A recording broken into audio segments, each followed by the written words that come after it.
Roads and Highways, you have Al-Hassan Shaibu Suhini.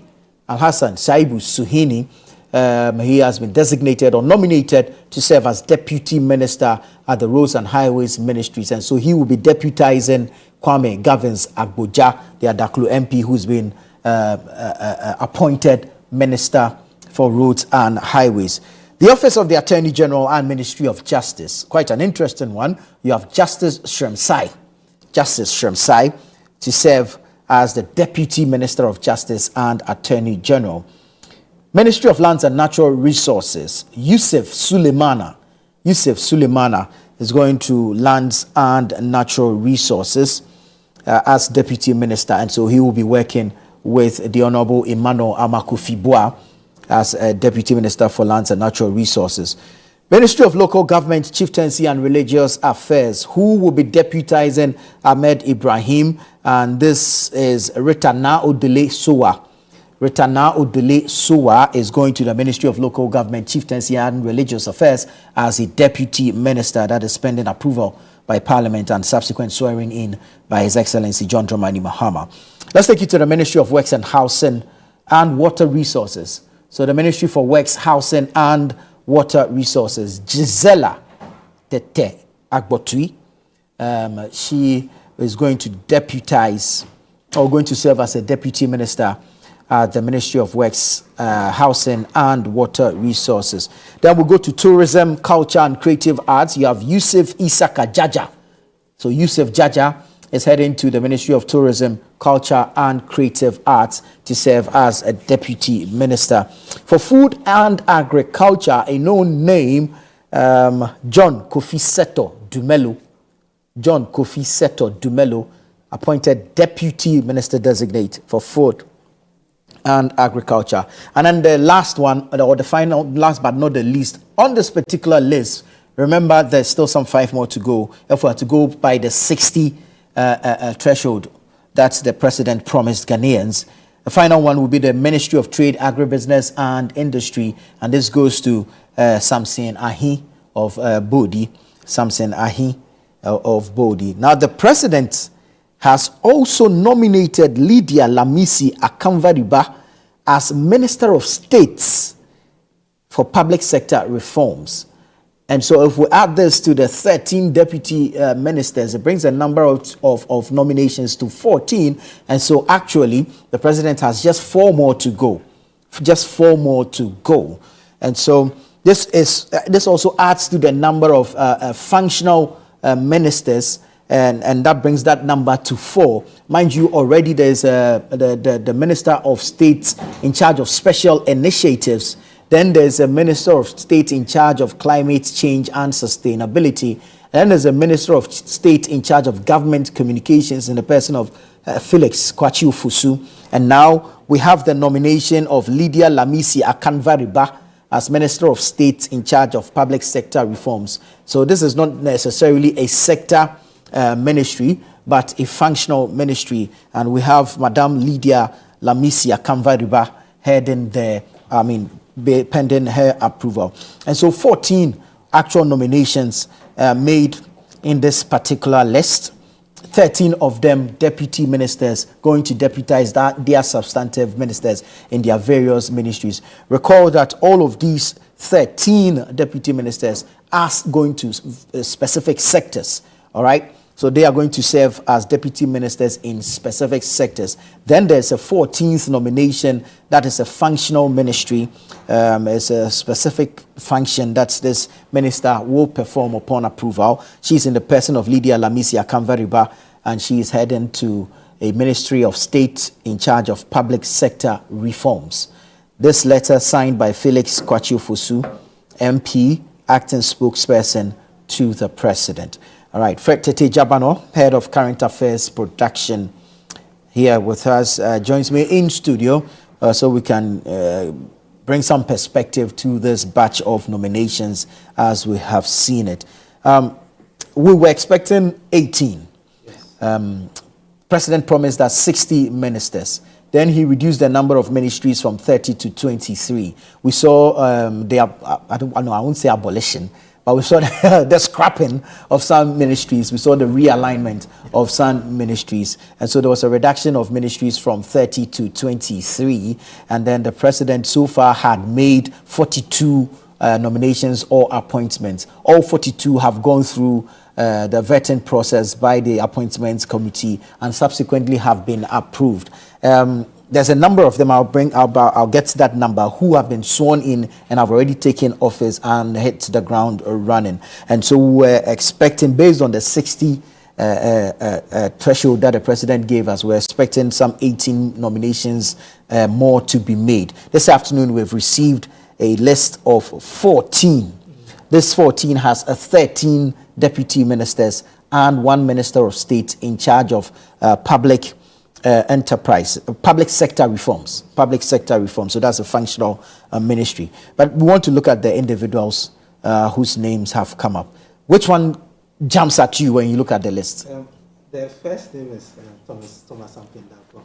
Nyakwampim. Yeah. He is a name which, when I saw, because you see, the finance ministry is a very important ministry. Yes. And looking at the appointment of Atufalson as the finance minister, you were actually looking at or debating as to who would go and support him in that particular ministry.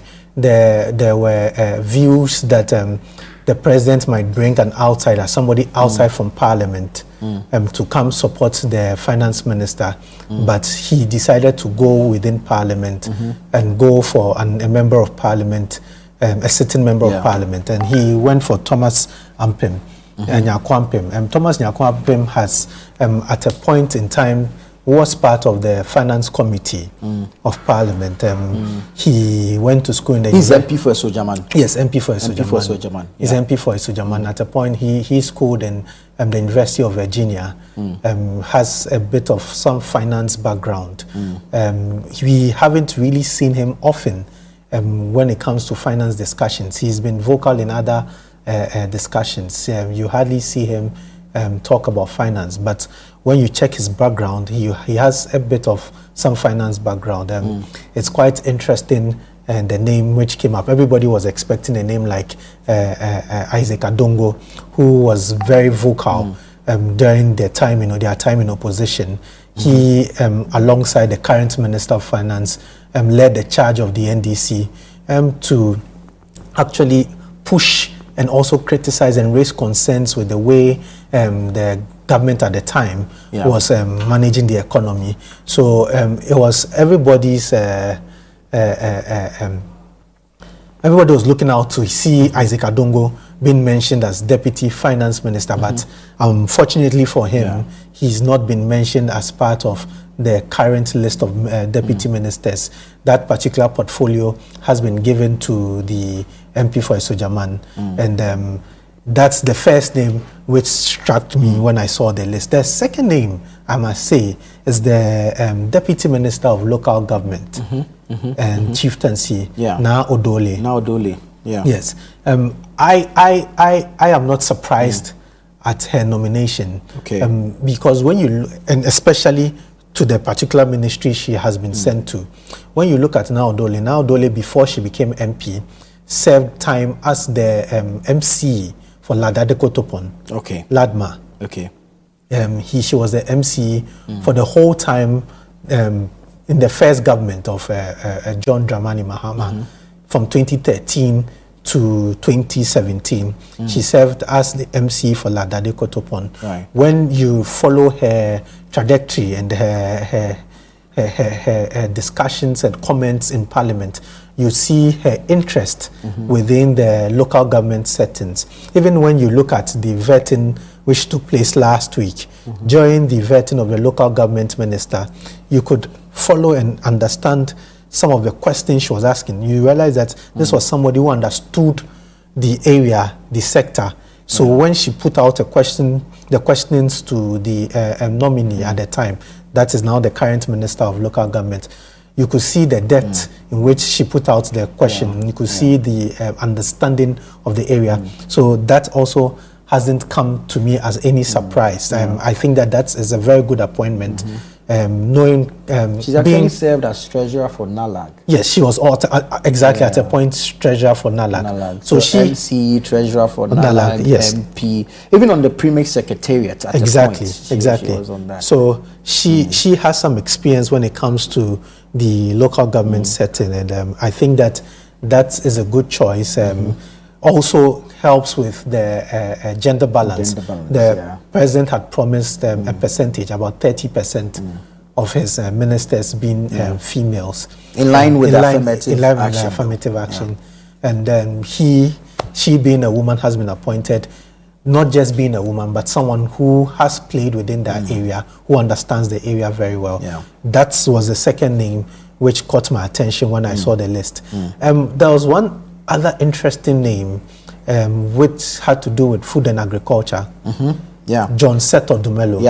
John Seto Dumelo. I'm sure many were thinking that John Dumelo would have been sent to somewhere within the Ministry of Tourism and or one of those sectors. But he has been made Deputy Minister of Agriculture. And when you look at his background, apart from being an actor and all that he has done, he has also been farming for a long time. He's been farming for a long time. He's gone into ginger farming and rice farming and so many other forms of farming.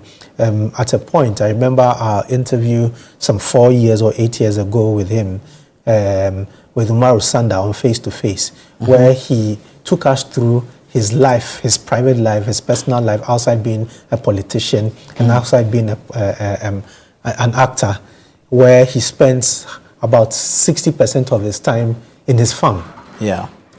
He's put out a lot of videos and pictures of him working in his farm. So yes, that particular announcement or that particular choice of a deputy agric minister is one which really came to me as a surprise. For me, I didn't expect him to be put there, despite his background. I didn't expect him to be put there. And there were other names before this list which had been bundled around, who were possible people who could have been put in the ministry as Deputy Minister of Agric. But the president has made his choice of John Seto Dumelo, also because he's also in Parliament. He's a first-time parliamentarian. He's won the seats which the NDC has struggled to win for a very long time. The Ayawaso West Wagon seat, a very important seat for the NDC. And I think that there's the politics of it. There's also the politics of where you're coming from. Regional balance. Your regional balance and also your background. So I think that that's another choice which came to me as a surprise. One other portfolio that wasn't a surprise to me was the Ministry of Education, Deputy Minister of Education, Clement Appak. Busa South, MP for Busa South. Clement Appak in Parliament has been one of Deputy ranking on Education Committee. Deputy ranking on the Education Committee. He has been very vocal when it comes to issues of education. He, alongside his ranking at the time, led the charge for the NDC within the education sector. You'd hear Clement Appak granting interviews everywhere, speaking about the government's, former government's education policies. Came to the school feeding, the issues with universities and everything. Don't forget, Dr. Clement Appak is a lecturer. He has been with the University of Ghana, was lectured at the University of Ghana for a long time, till he took the position to be part of the monitoring and evaluation team at the Flagstaff House during John Dramani Mahama's first term in government. Later, after he left that particular position, he went in to contest for the Busa South seat. He's been MP since 2017 for that particular constituency. And he's been part of the, as you said, the Education Committee of Parliament. And he's done so much work when it comes to the education sector for the NDC. Was part of their manifesto committee. In fact, he was the key face of the NDC when it came to the defense of the first year free tuition for universities. He was the one who led the charge for the NDC, defending and explaining the policy which was announced by the president, the candidate at the time, now President of the Republic of Ghana. So yes, that is another name which has not come to me as a surprise.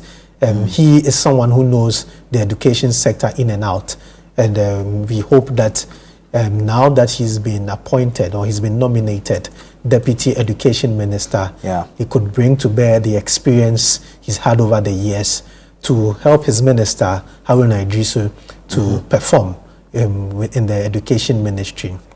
There's been other names which have also come up. Yusuf Sulemana, I'm a bit...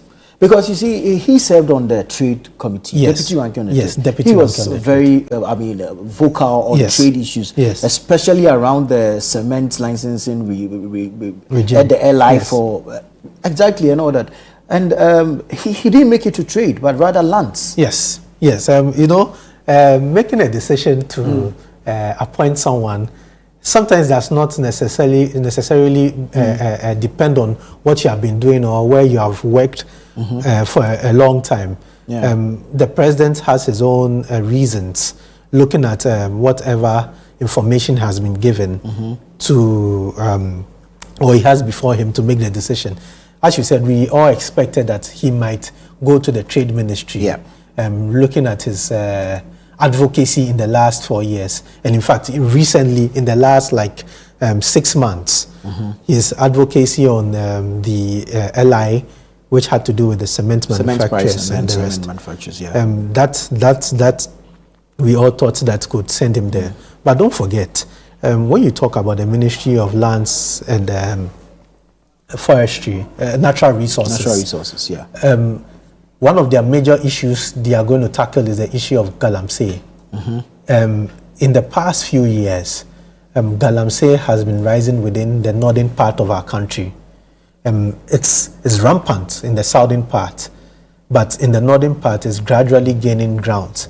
So for me, I'm thinking that maybe one of the considerations was the fact that he is from the northern part of the country and he could help deal with such issues. Also within the northern part of the country, there are a lot of issues of boundary and land disputes. I'm sure that he, coming from that area, would also understand it better to help the minister resolve some of these issues. So yes, he might be, or we might have known him for his trade conversations, his time in Parliament, the last Parliament, speaking on the trade issues and being the deputy ranking for trade. But now he's been sent and been given a new portfolio, which is lands. And as deputy ministers, we must make this very clear to our viewers and listeners that as deputy ministers, you don't make policy decisions. You go to help your minister who is in charge of those policy decisions. So yours is to support, and he would assign to you whatever he wants you to do. So yes, he's gone to lands. For me, I believe that once you have the experience to work and lead, when you put yourself and you give yourself up to be taught, you would be able to learn and also help and lead whatever institution you have been put in or whatever place you have been put in. So yes, people may be disappointed that he is not at the trades ministry, but then I'm sure that he himself and his people who were protesting some few weeks ago because he had not been mentioned as part of the first list of appointments which came out, will be happy about the fact that finally they've had somebody from that particular region, that's the Savannah region. And don't forget that he is the president's MP. He's the one who succeeded the president when he left to become vice president at the time. So yes, Yusuf Sulemana is to the lands ministry, and we'll see what he could do over there too. It looks as though for defense, non-MPs are going there, and these are persons who have held party portfolios. Yes. The substantive is Dr. Edward Omane-Boama. Exactly. And now Ernest Boja Jemfi has been nominated to deputize An interesting choice. Yes, an interesting choice. Quite interesting. Defense. And as Bodajemfi is very close. He's one of the closest people to the President of the Republic. He at the point contested the National Youth Organizer position of the NDC. He went against the current Minister of Youth, George Apariado Pablo, and lost to Pablo. That particular election was very close and it was very acrimonious. But then Pablo came out victorious. That even became a challenge. He nearly went to court. But then the president had to call the two of them to resolve the matter. He's also very close to the national chairman of the NDC, Johnson Esiedu Ketia. In fact, during the last campaign, the NDC had 3 different campaign teams. So you had the campaign team of the flag bearer, who is now president. You have the campaign team of the running mate, who is now vice president. And you had the campaign team of the national chairman, who was leading that of the party. And Ernest Bodajemfi was one of the people who was traveling everywhere with the national chairman. And you know, as we say, in making these decisions, it's not just a presidential decision, it also involves conversations with the party. Yes. As you mentioned earlier, the defense ministry now has no minister, or the 2 ministers are not in parliament. They are people from the party stock and people who are, in a way or the other, having close association and ties with the president. Security, as they say, is very important for our presidents and government. And a position like the defense ministry is always one that someone you trust. The president must trust. So I'm not surprised that he's gone for Bodajemfi, who we know is also very close to him. He appointed Dr. Maneboama, who is also very close to the president and has played different roles within the party, led the party through the election process as director of elections. And I think Bodajemfi at the time was director of operations. Director of special duties and operations. So he has been sent to the defense ministry. We'll also see what will become of when he goes into that particular ministry.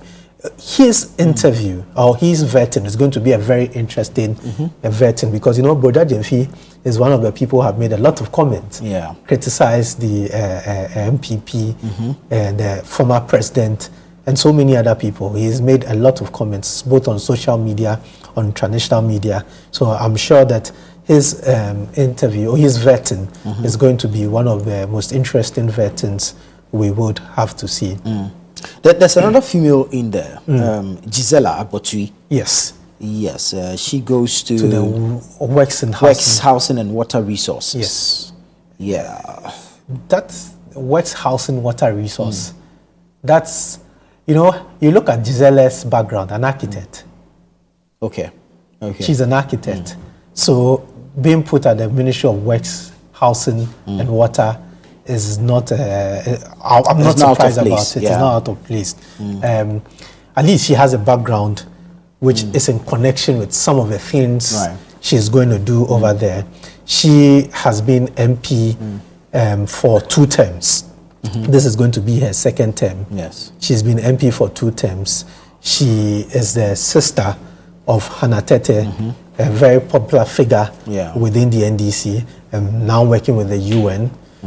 She was part of the, or she is currently part of the investigation committee, the ad hoc committee set up by the speaker to investigate the chaos in the House on the vetting appointment committee's meeting a week ago.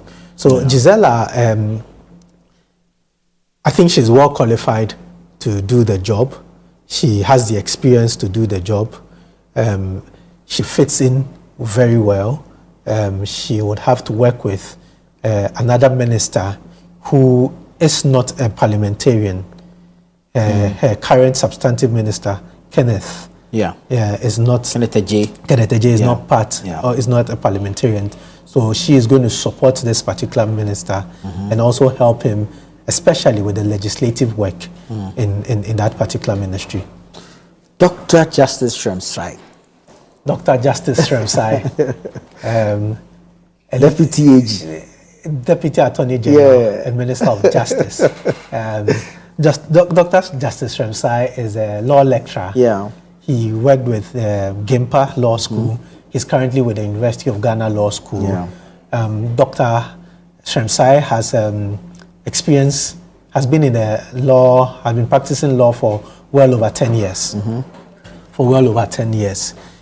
He is one of the young faces when it comes to the legal fraternity who is doing so well in terms of academia and also in terms of practice.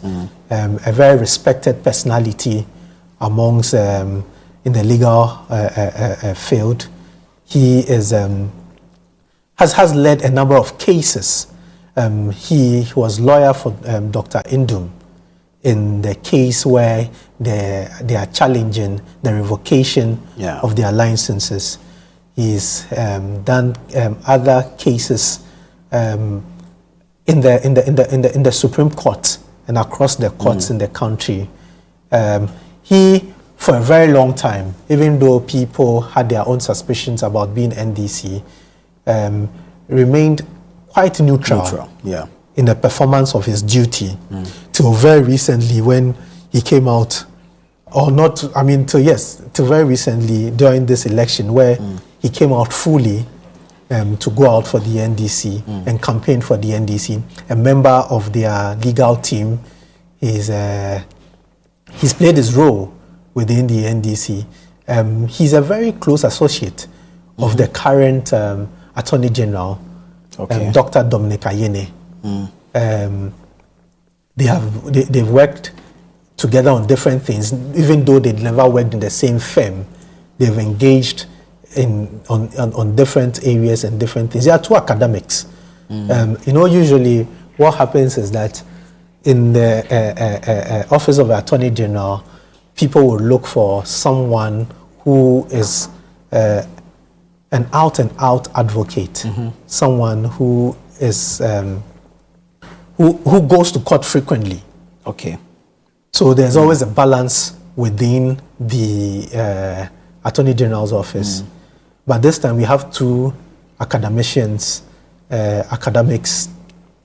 then these two also at a point frequently went to the court. He has a very calm demeanor, a very gentle man. We hope that this attitude would continue when he gets to the ministry. He's supposed to support Dr. Ayene. And Dr. Ayene has a huge task. Already we've seen him withdraw some cases. Yes, we've seen a number of cases which have been withdrawn.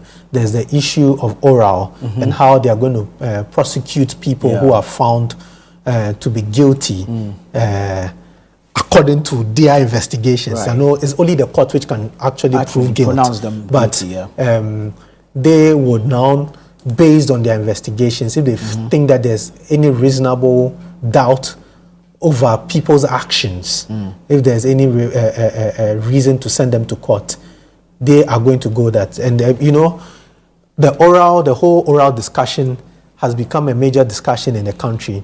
So the burden lies on the Attorney General and his deputy to now look into these cases when presented to them to determine which one they would send to court. So yes, the Attorney General's department would be one which would be very interesting, looking at these two gentlemen over there and the kinds of decisions they are going to make in terms of prosecuting people who have been found to have gone against the law or have done wrong. And these two gentlemen would lead a charge for government and also advise the government on a number of contractual obligations. Because, the Attorney General is the principal legal advisor of the president and of the government. So, apart from prosecuting and other things, one of their other major duties is also to ensure that they look at all the legalities when it comes to contractual issues and some of the decisions and actions taken by government. And these two gentlemen, now Dr. Shremsai, will be joining Dr. Ayine at the AG's office if passed by Parliament. Right. Al-Hassan Suhini, Roads and Highways. Yes, Al-Hassan Suhini, quite a popular figure, background from the media, has been in Parliament. I think this is also his second term or third term in Parliament. In the last 4 years, he was really known to be the ranking and deputy ranking at the Ministry of Lands. The committee for lands. People also expected that he would be sent to the lands ministry. But the president has other plans for him. He's been reassigned to another ministry. But with his expertise and his experience, he holds a doctorate degree. He holds a doctorate degree. He has a PhD. So he's Dr. Suhini. He's Dr. Suhini. As I said, it is about your ability to lead and serve and to also learn. And I think that Suhini over the years has proven and has shown that he's someone who is open to learn, is someone who is open to engage. So being sent into this particular ministry, I believe he will be able to perform. If he really wants to perform, he will be able to perform. You look at his trajectory from the media, his times as a reporter here at City and Channel 1, City FM, moved to Radio Gold, had been at Radio Gold for a very long time. Now went to Parliament and he was very involved in the work of Parliament whilst in opposition. We've seen the growth. He was very involved in the work of Parliament. He started on the vetting committee, the appointments committee. He served on several other committees. Finally, was promoted to be ranking member on the Committee of Lands. Now he's been appointed deputy minister. We wish him well, and we hope that when he's given the nod by Parliament, he will be able to perform the duties that will be assigned to him. We expect that he will support his minister, support the government to take the appropriate policy decisions which would go to the betterment and development of the country. Our good friend Yusuf Isaka Jaja is also here. Yusuf Jaja. Yusuf Jaja, he's going to tourism, culture and creative arts. Tourism, culture and creative arts, Yusuf Jaja. Yeah. He's MP for I think Ayawaso North. Ayawaso East. East, is it? Yes, Ayawaso East. He's MP for Ayawaso East, if I'm not wrong. Yusuf Jaja he's also going into his third term in Parliament. A very quiet gentleman. He knows his stuff. A legal practitioner. I'm not too sure about his experience with the creative arts. The creative arts. But you see, like we always say, you don't always have to be or come from a particular group to be able to perform your duties. He has a minister who understands the sector very well, who's been a member of the creative arts industry, and his job is going to support that minister. He's young, relatively young, and we hope that when he gets there, he is going to help grow the country's tourism. As we've always said, we've not really tapped. Just a quick one. Jaja is Ayawaso North. Ayawaso North. Ayawaso North. Okay. Yeah. Ayawaso North. We've not really tapped into the potential tourism. Has the potential of tourism for this country in terms of development and in terms of finances. It is my hope that as he goes to that particular ministry, he's going to help the sector minister to develop our tourism industry, to help grow our creative arts industry.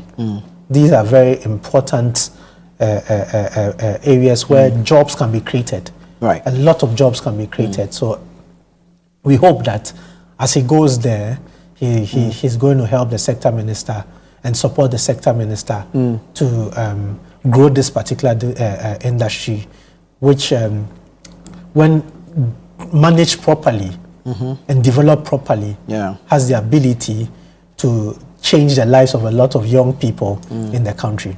Right. There's a final one. That's Samson Ahi.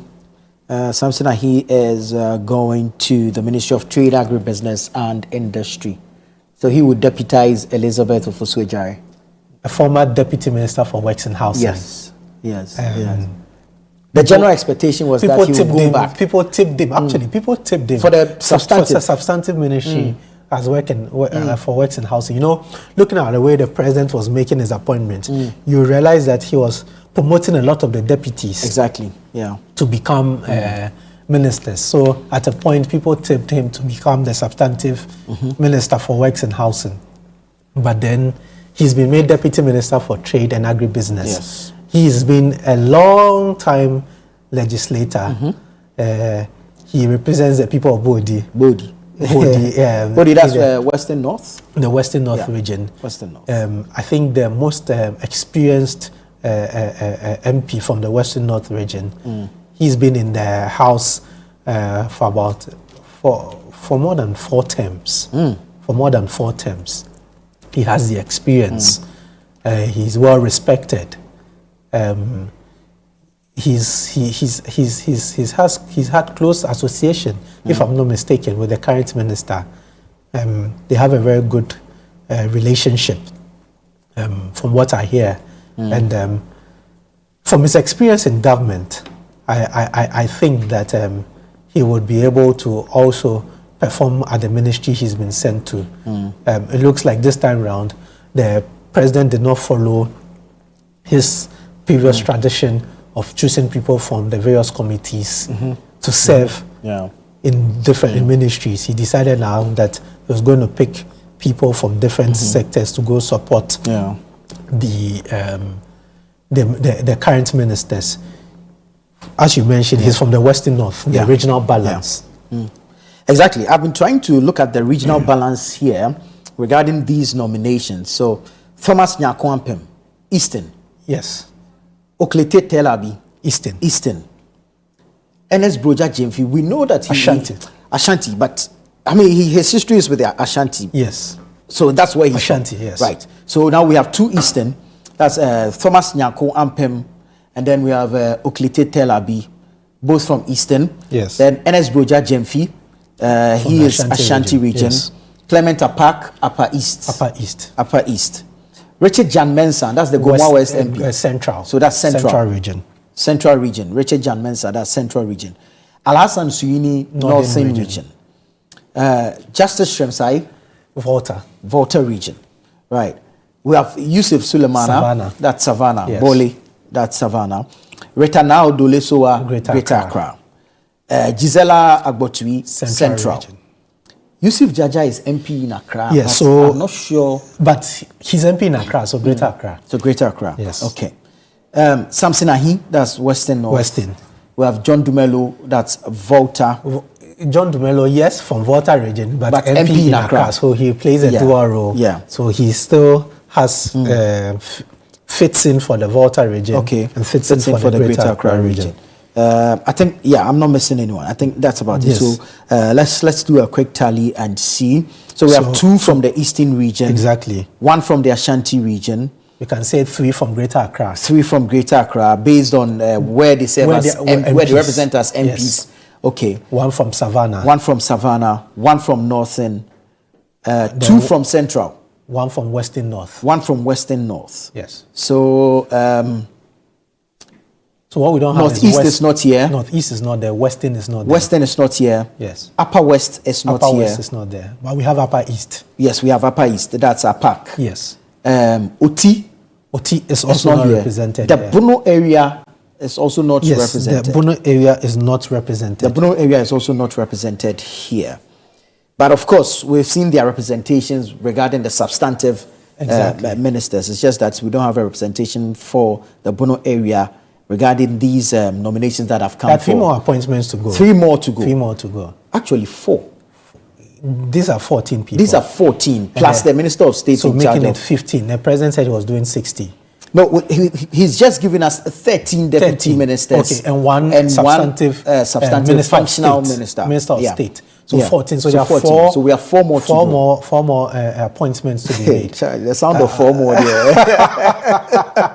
The sound of 4 more under this regime. I'm not too sure. Right now they have no choice. They have 4 more. 4 more names. 4 more appointments. I'm sure the lobbying will be taking place, and in making these decisions, as we said, the issue of regional balance is going to be important. Very important in the decision making. Right. We are not sure which ministers or which ministries would have the 4 deputy ministers, or even whether these 4 will be deputy ministers or they'll be ministers of state. Ministers of state in charge of specific functions. Yes. We are not certain about those. But then also we see the attempt at gender balance as well. Exactly. In there. So we have now Odofle.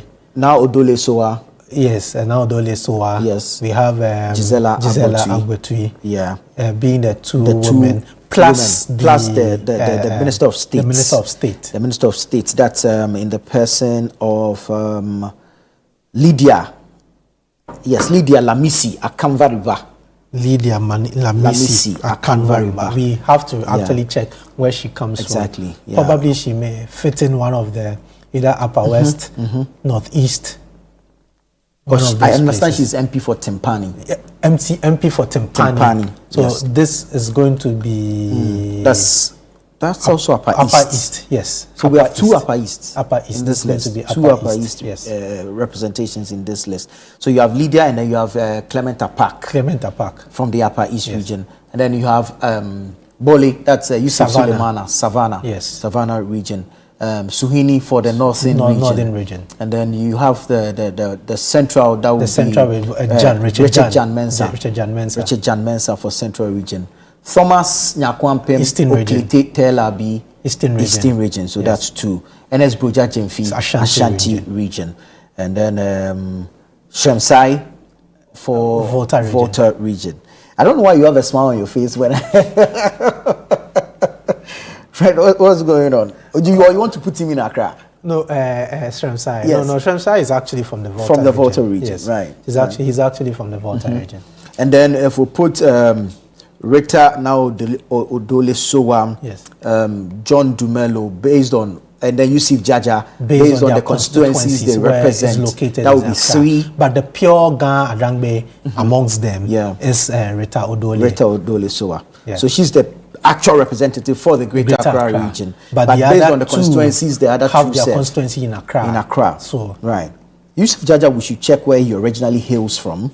I'm not too certain about that. But John Dumelo, so he's representing Accra and Volta. And then you have Samson Ahin for the Western North region. The Western North region, did they have a minister?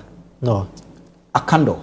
Yes, Akando. The health ministry. Akando for health ministry. Yes, so at least 2 from there. One substantive, one deputy. The Western has 1. Yeah. Western has 1 so far. This deputy list, we do not have Western region. Yes. And so we're waiting to see what happens regarding the 4 slots left to complete the 60 promised us. Yes. Hopefully that should also come. We're sure by close of day today, Speaker will refer these ministers or deputy ministers to the appointments committee. And vetting begins. Hopefully we get a date. We are not sure how this process would go. You know, for the appointments of the substantive ministers, Parliament had to give space and change their rules to get these ministers vetted and approved I in a record time. Yusuf is a Gonja. Oh, he's a Gonja, so Savannah. Gonja, okay, so Savannah. So Savannah also got 2. Yes, but you see, we are saying Savannah will get 2 if you want to take and consider him as a Gonja. But when you want to consider him as an MP he's an MP in Accra. Ayawaso North. Yes. Ayawaso North. Very well. Well, I mean, you were telling us about the vetting process. As I said, you know, Parliament had to amend some of their rules, change some of the rules to allow the vetting process to take place early and approvals taking place early so that the president could form his cabinet.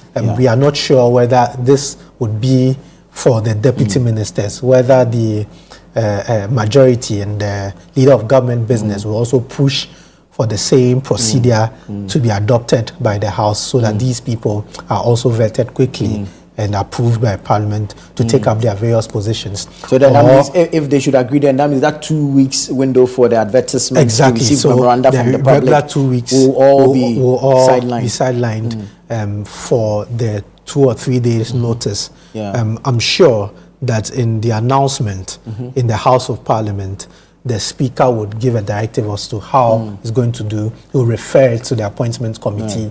The appointment committee would meet to take a decision as to how the process is going to go. Like, if they maintain the current procedure, then we are expecting that by Friday or Monday, vetting will start for these deputy ministerial nominees. I don't know if there's much about the minister for the public, is it public service? Sector reforms. Public sector reforms. Lydia Lamisi Akamvariba.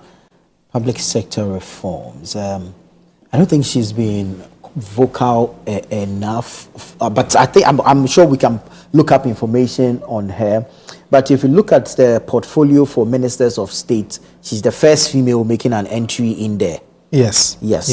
Because the other 3 that have come, Minister of State Special Initiatives is a male. Minister of State Climate Change and Sustainability, a male. Minister of State in charge of government communications, also a male.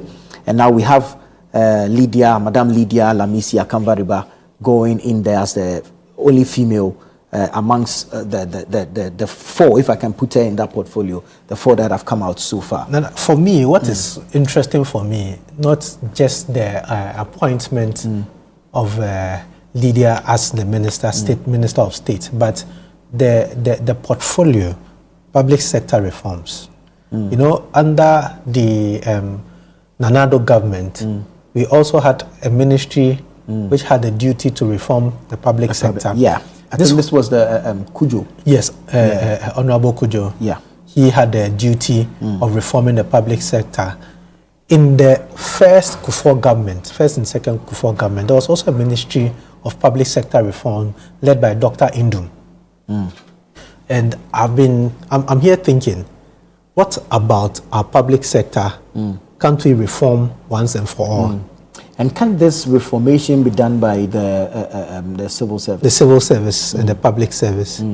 Or is this restricted to enterprises? No, the job of Honorable Kujo had the enterprises, state enterprises coming under him. But we had SIGA also. Yes, there was a creation of SIGA. SIGA had to be reporting to the Minister of Public Sector Reforms. That was public enterprises. Enterprises, yes, which also had the duty to engage in public sector reforms. For me, as I said, I don't know why for all these years we are still having to reform our public sector. How come we have not found a solution or an answer to reforming the public sector? Because you see, there's been a lot of concerns raised about our public sector and how there's an urgent need for reforms. We've tried different ways and different forms to reform our public sector, but it doesn't look like we are getting anywhere. Now we have been given another Minister of State whose duty is to ensure the reformation of our public sector, and I'm asking myself, to what end? Will she be able to succeed? What exactly is she going to do? What are the KPIs for her? What is she going to change? What new things are going to be introduced? Are we going to, there are so many questions for me. And hopefully these questions come up at her vetting and we get a clear indication of what exactly her KPIs are. Well, because if if we are to go by what happened in the last administration, then that means more or less he's taking over from Joseph Kujo. Joseph Kujo headed the Ministry of Public Enterprises. Yes. And this is for public sector reforms. Is it going to have the same portfolio as Joseph Kujo? We would need to know. And that's why it's important. What would actually be the similarity between this particular portfolio and the portfolio held by Dr. Indum some years back? Exactly. We need to know all understand that, and all this will have really to come up during the vetting. What the plan of the government is, what the intent of the president is in reforming our public sector. As we said, we all agree that there's the need for a reform, but what way should it take? What should be the expectation? You get it, and this particular minister has the duty. A minister nominee has the duty, if passed by Parliament, to take up the job. She needs to convince us that she's really up to the task to perform this duty. I'm praying and I'm hoping that we wouldn't see the 2 minutes, 3 minutes vetting we had seen previously for other ministerial nominees. Some of these positions are very important positions, and because they are coming up again after a long time, we need to understand really what the plan of the government is. And once she has been nominated, I'm sure she's been well briefed as to what the president is looking for. And she should be able to explain to us as Ghanaians and interested parties in the development of this country what she intends to do. All right. So, I mean, her background is in health. She was a nurse, or she is a nurse. She is a nurse, and she was married to the late David Akadugu, former MP for Timpani. Yes, so she assumed, or she took contested over after the death of her husband. Yes. Born in 2020, retained the seat in 2024. Yes. So, I mean, like I'm saying, it's important that she's vetted, and we are not told later that she couldn't stand heckling or whatever. We need to know. I mean, it's very important. It's very important. Taking up such a portfolio, it's very important that she's well vetted. She's well vetted. She's asked a lot of questions because I don't think she's the one that actually beats Pemka. Yes, she beat Joseph Pemka. Right. So she beat Joseph Pemka in 2020 and retained the seat again in 2020. Joseph Pemka went again in 2024 and lost to her. So, I mean, she's, if it comes to the politics, at least for the last 8 years, we can say, or 4 years, we can say she's grown her political stature within the constituency. She's now been given an opportunity to grow her public service life with the job of a minister of state. And we are hoping that she'll be able to perform that job as expected. All right, let me go through the list one more time. Let's know who is who and who is heading where. Communication received from the presidency, nominating deputy ministers, 13 of them, plus one functional minister of state. I'll bring you the deputy ministers first and then announce to you the name of that minister of state. And so first on the list is the finance ministry. Thomas Nyakun Ampem is heading there as deputy minister. Of course, this is based on approval by parliament. You have Ebenezer Oklite Telabi. He has served as I think Eastern Regional Minister before. Eastern Regional Minister, Deputy Defense Minister. Right. And so he's heading to the Ministry of the Interior. Ernest Broja Jemfi is heading to Defense. He will be deputizing Dr. Edward Omane Boama. You have Clement Apak, Deputy Ranking on the Education Committee in the previous government, the previous parliament, I beg your pardon, the 8th Parliament. He is going to serve as Deputy Minister of Education upon approval. He will deputize the Honorable Haruna Idrisu. Then you have Richard Jan Mensah, who has been nominated to deputize John Jinapo at the Ministry of Energy and Green Transition. When we go to roads and highways, Al-Hassan Saibu Suhini has been nominated by the President to deputize Kwame Governs Agoja. Then you have Justice Shremsai, Doctor. He is Deputy Attorney General and Minister of Justice, pending approval. Ministry of Lands and Natural Resources, Yusuf Suleimana, that's the Member of Parliament for Bole in the Savannah region. Recall that after the very first batch of nominations, there was some confusion in Bole, where some constituents that were even burning ties in the president's fathers. He hadn't been nominated or given a position of minister. He came out to tell them to remain calm. He was in close communication. My chance. Hey, don't destroy the people were jumping the gun. No, take your time for it. Relax more. don't act in a way that the president will change his mind. Yeah, my people will say that growing about fear now, dear relax. I mean, so Yusuf Suleimana has been nominated Deputy Minister Designate for the Ministry of Lands and Natural Resources. We'll go to Local Government, Chieftaincy and Religious Affairs. That's Ladadi Kotopo MP, Rita Odole Sowa. For the Ministry of Works, Housing and Water Resources, you have Gisela Tete Agbotui. She hails from the Central Region. Ministry of Tourism, Culture and Creative Arts, that's the Ayawaso North Member of Parliament, Yusuf Isaka Jaja. And then when we go to the Food and Agriculture Ministry, you have John Kofi Seto Dumelu, Member of Parliament for Ayawaso West Wogong. And then Ministry of Trade, Agribusiness and Industry, that's Samson Ahi, Samson Ahi, MP for Bodi in the Western North region. And then the President has also nominated Lydia Lamisi Akamvariba as Minister of State in charge of public sector reforms. And so now you see that John Dumelo is the only first termer in Parliament who has been given a ministerial position. Deputy Minister, ministerial or Deputy Ministerial position. He's the only first termer in Parliament who has been given that job. Very well. Fred, thank you so much for your time and helping me do this. Fred Tete Jabano is the head of Current Affairs Production, Channel 1 TV and 97.3 City FM. My name is Nana Tufu Boateng. It's always a pleasure coming your way. Keep watching Channel 1 Television.